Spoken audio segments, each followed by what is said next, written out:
মহাশিবরাত্রিতে নদিয়ার শিবনিবাসে বৃহৎ শিবলিঙ্গের মাথায় জল ঢালতে ভক্তদের ঢল।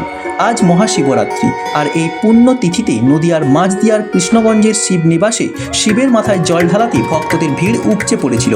বহু দূর দূরান্ত থেকে আগত ভক্তরা এদিন সকাল থেকে ভিড় জমান।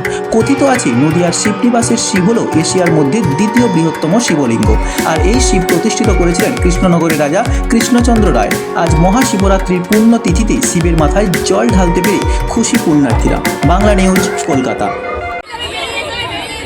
আমি বগুলা থেকে এসেছি এই রাজরাজেশ্বর মন্দিরে পুজো দিতে, যেটা এশিয়ার দ্বিতীয় বৃহত্তম শিবলিঙ্গ, যেখানে আমি ভক্তি শ্রদ্ধা সহকারে তিথি মেনে কিন্তু আমি লাইনে দাঁড়িয়ে আমি কিন্তু বাবার মাথায় জল ঢেলেছি এবং খুব সুন্দরভাবে আমি কিন্তু পুজোটা দিতে পেরেছি এবং খুব খুশি যে আমি আজকের দিনে ভোলা মহেশ্বর দর্শন পেয়েছি। আপনার নাম? আমার নাম সুচিস্মিতা সরকার।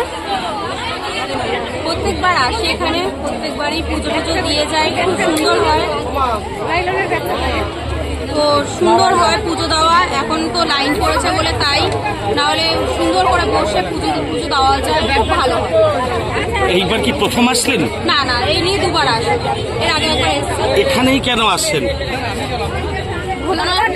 আমাদের টেনেছে, আমরা এসেছি। তো এখানকার সব থেকে বড় শিব মন্দির এটা, তো শিব ঠাকুরটা বড়, তো তার জন্য আরো আসে।